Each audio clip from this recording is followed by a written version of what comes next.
So as you can see, the seams of the top part of the chrysalis are starting to get that waxy look. That means it's about to emerge. So that ring that I saw before, when it starts to get thick right there at the seams, see those circles at the top part of the chrysalis? It's right there on the seam. When that starts to look that milky, waxy look, it is really close to just opening on up. Here's the top view of the rings. And so as those rings right there at the seams start to get, the waxiness look starts to get a little thicker. See how that is? The white, milky, waxy look is starting to get thicker on the rings of the seams. So yeah, anytime now. Okay, see that center seam that goes down the sides? That starts to get a little whiter, milkier, waxier, whatever looking. It becomes more clear, you should say. That's like where it pushes, it's starting to push apart. So you'll see that turn a little bit more waxy looking too. That means it's getting ready to open. So you see the seams are getting even just a little bit thicker on the top part of the chrysalis. So getting close. And it's getting ever so just a tiny bit. The bottom ring is getting just a slight bit more milky wax looking, and the side seam is getting just a tiny bit whiter. So it's starting. I just missed it. Darn it. Stayed up, waited for it, and I missed it. I'm sorry. I missed it. I heard a slight tick. Boy, I tell you what, it happened so quick. This one had to come out within a minute. It was out. I've been watching it for a while. And this one is looks smaller.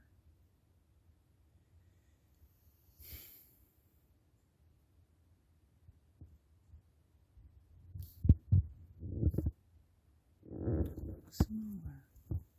It's a girl. It's a girl. Aww. I was hoping there was going to be a girl. I'm just disappointed I didn't see it coming out. Well, it came out so quick. I mean, she must have just popped out. Like, I just heard this real tiny peep sound, and I looked over and I was like, what? I didn't look away for like 5 seconds. Anyways, it's a girl.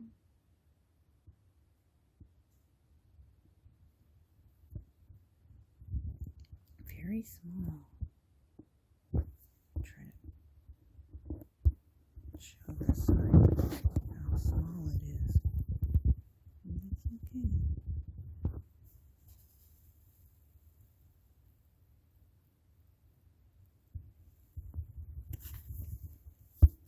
It's a pretty girl. She's getting her hibiscus together.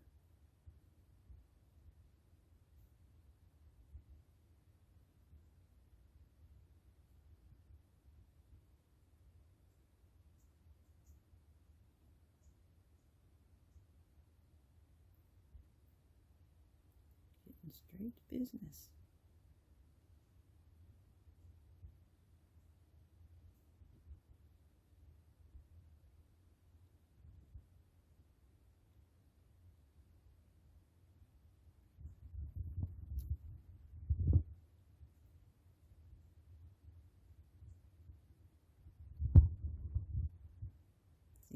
how the proboscis is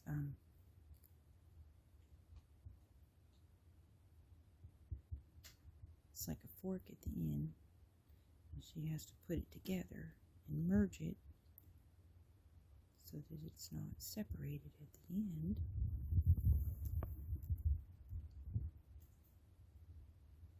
That's going to be her little nectar straw. It's a girl! Yay! It's May 2nd. So this week I've had 2 males that were born and 1 female.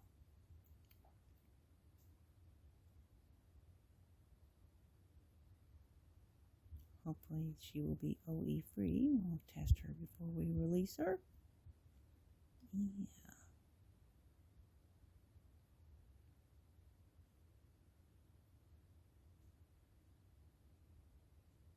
She's pretty. She's pumping that fluid into her wings, her pretty wings.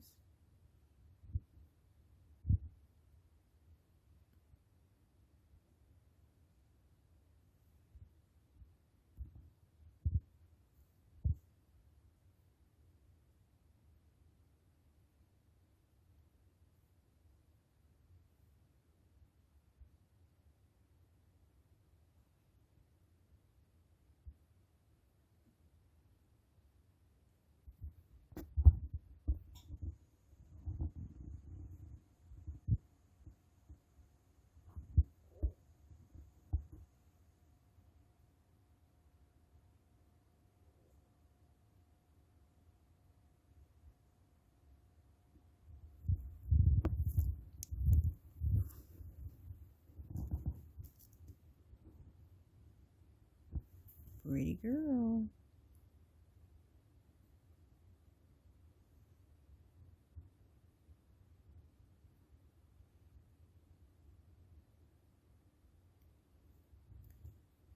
So I should have known not to look away as soon as I saw those rings getting thick and milky looking, waxy or whatever.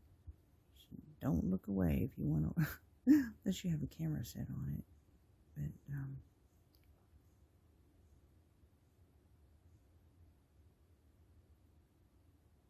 I don't have a setup like that to have a non-stop camera set up.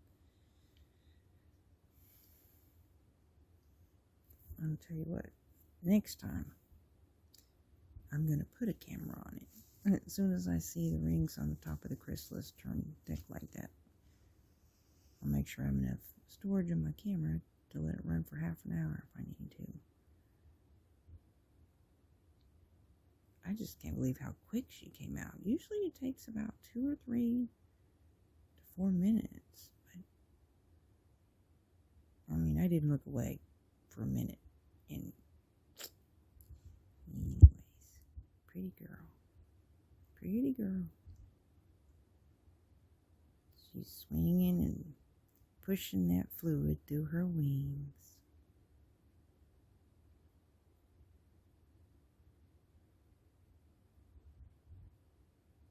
It's a girl. Yay.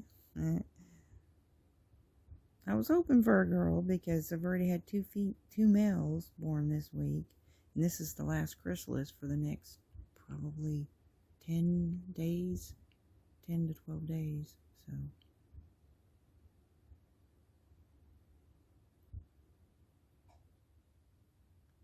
I've got currently 1 chrysalis. Actually, I probably have 2 because the one that was started J hanging is probably already a chrysalis.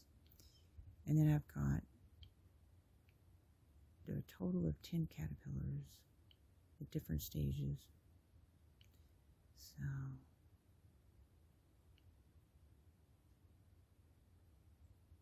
and a few more eggs. Yeah.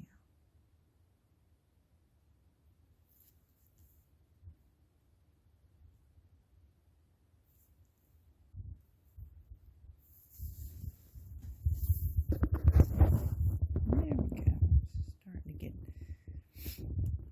Starting to get her wings smoothed out.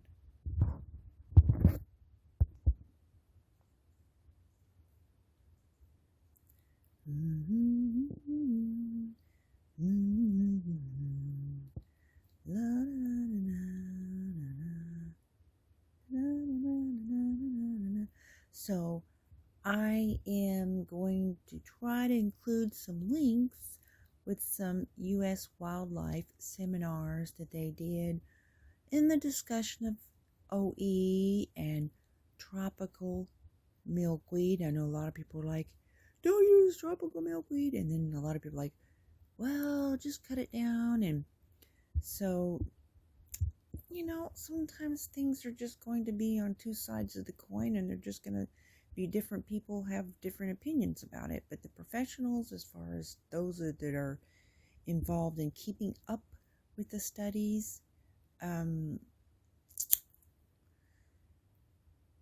sometimes they'll say, well, we think this, and then it's a learning process.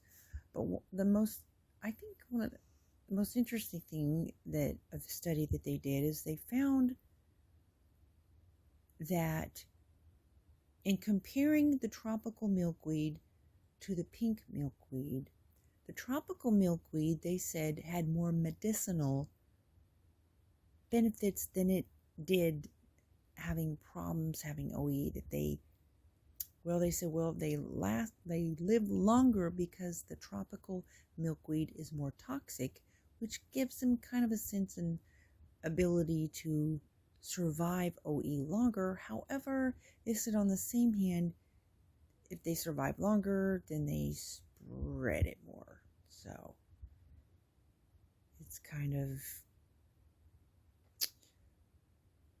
here's the thing.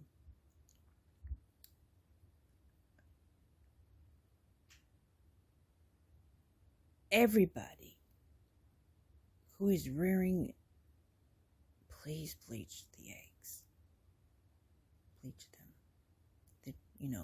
Use the proper solution, because the two ways that it spreads is when a caterpillar is on a plant and it consumes the OA spore. That caterpillar will get infected. Or when the mother butterfly lays an egg and gets vertical transmission to the egg. So, clean the plants that you feed the tiny little caterpillars. Bleach the eggs. So that's definitely two ways to reduce the OE. And test your butterflies before you release them. And don't release them if they're heavily infected.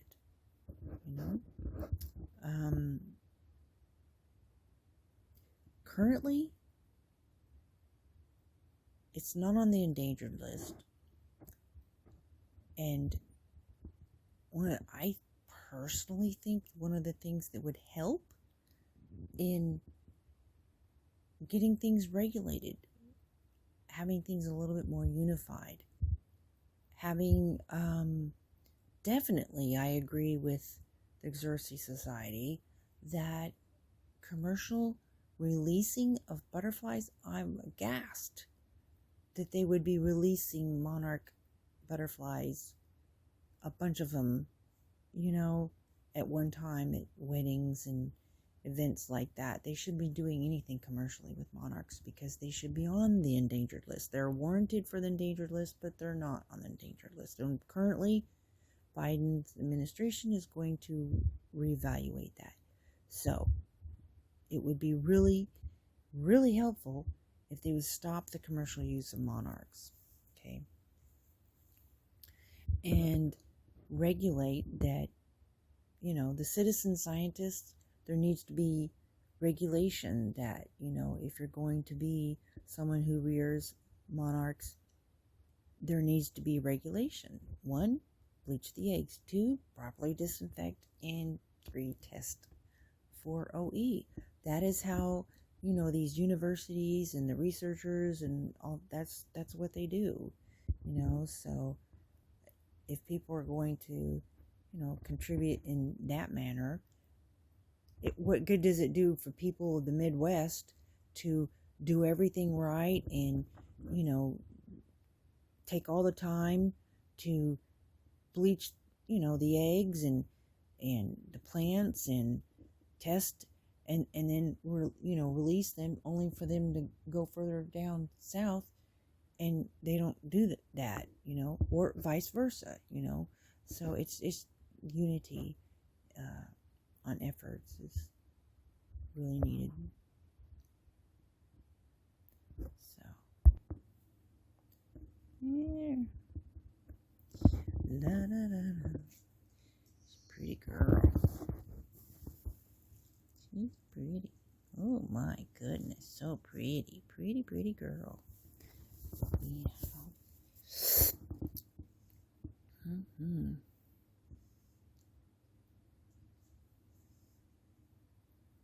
Still working on her proboscis. Getting her nectar straw together. Push, push, push, push, push.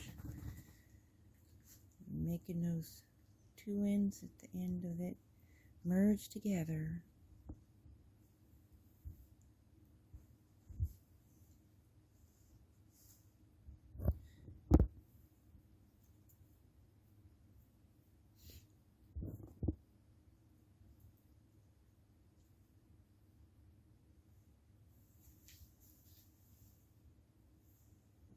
So this year, I've had a pickle of a time with my milkweed seeds. I'm not really sure what's going on. I've stratified them, and different types of seeds, and so some required it, some didn't. And all my seeds were fine, So I don't know if these seeds that I bought, they just may have been on the shelf for a long time. I don't know. They may just not have been good. But none of them, not one. And then I got some in another package that came with, it was a Monarch package, and they did fine. So I got a pack of Livingston brand, and had some success with that. But this other brand that I got, I will not buy that again. Anyways, I had lots and lots of those, and I really was planning on that, but it didn't work out, so I had to buy some milkweed to get going, Anyways, we just don't have anything around here. So I went to the city and got, oh gosh, it was like Christmas time, finding different varieties of milkweed. So I was very, very pleased. I'm trying to remember what nursery I went to. It was in Tulsa, Oklahoma. Gosh, I feel bad. I'd like to shout them out because they had several varieties. I was very happy. It's huge, too. It was the biggest nursery I've ever been to. I can't for life of me remember it.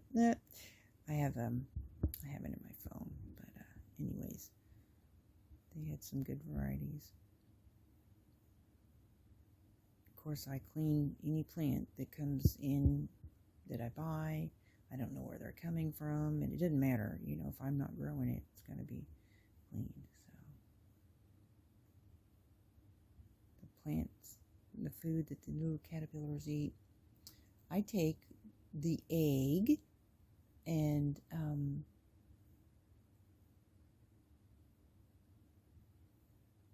once I clean them, I will put them on a clean plant in a container. So I have a tent outside, so I will take the egg and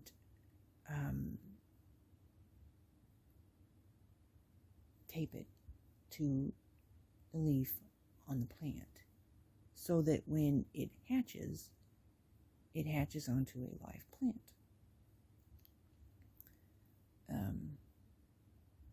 I don't know, just me personally, I just think that they do better that way. That's just me personally. I know everybody does it different, the eggs differently. Anyways, and I try to keep the sets together. Like if I have a group of eggs, like, oh my gosh, I kid you not, one day I collected 30 eggs. And I check, in the morning and in the evening. And so, you know, I try to keep, you know, groups together, if you will, that come from the same plant. You know, I chart. I have like notes each day, what I do, what I collect, what I clean, you know,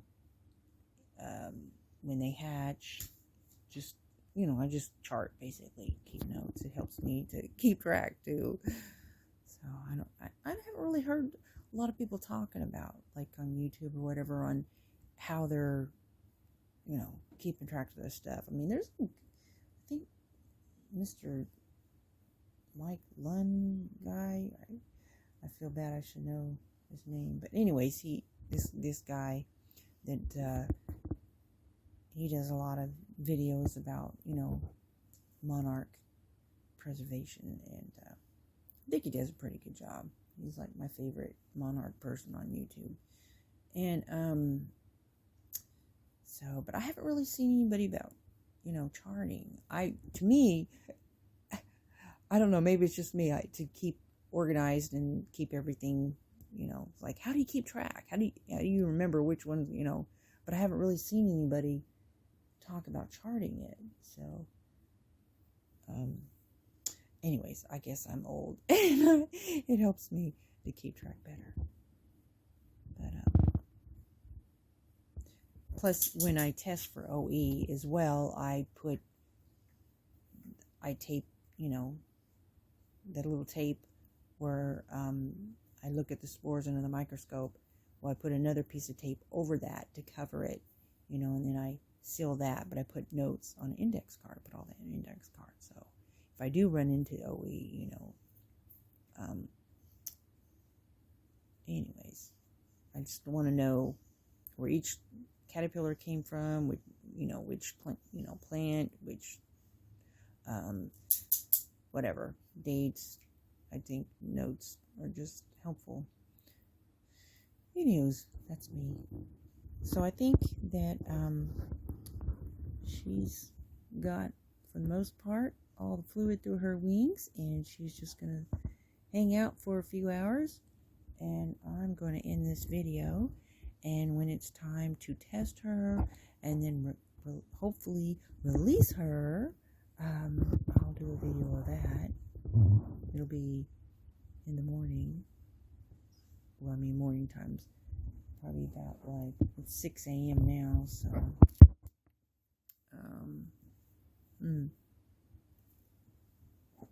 Probably be about 10-ish, 11-ish. And the reason I say it's a girl without her even opening her wings, because when it's a male, you're even on the inside of the wings, under the wings or whatever, I mean, you would see a little bit of a round spot, and there isn't any. So the hind wings, you know, the scent sac on the males shows on the front part when they open and spread their wings. That's when you see it real well, but you can see it a little bit on their underside, and there is none. So it is a girl, female monarch. I won't be wrong. I just can't believe how quick she opened, and she practically popped out of that chrysalis. I'm kidding you not. I didn't even turn my eyes, not even for a minute. Pop! I just heard this noise. Like, literally, that's how quick she came out. She actually made that chrysalis crack.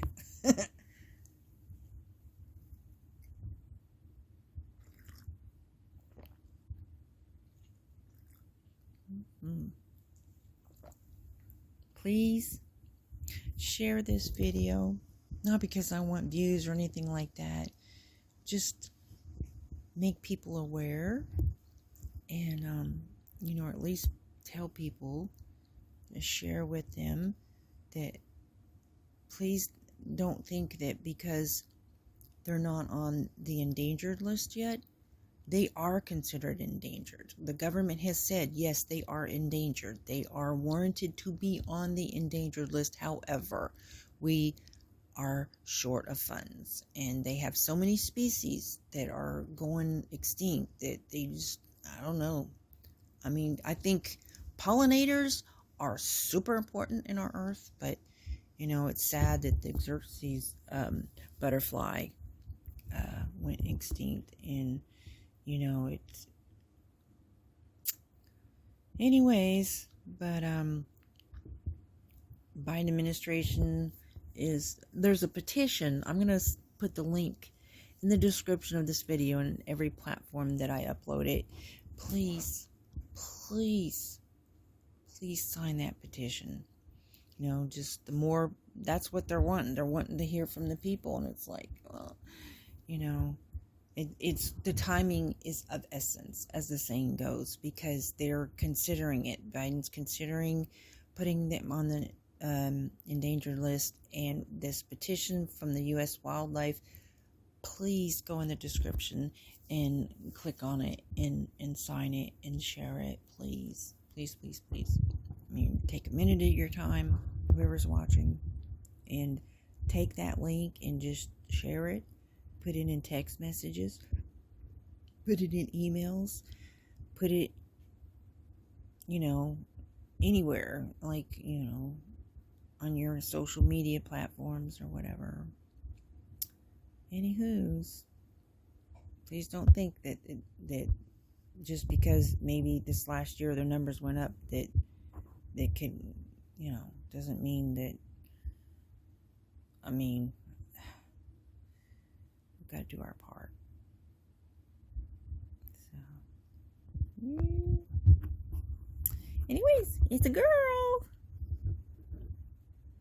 Please save the monarchs.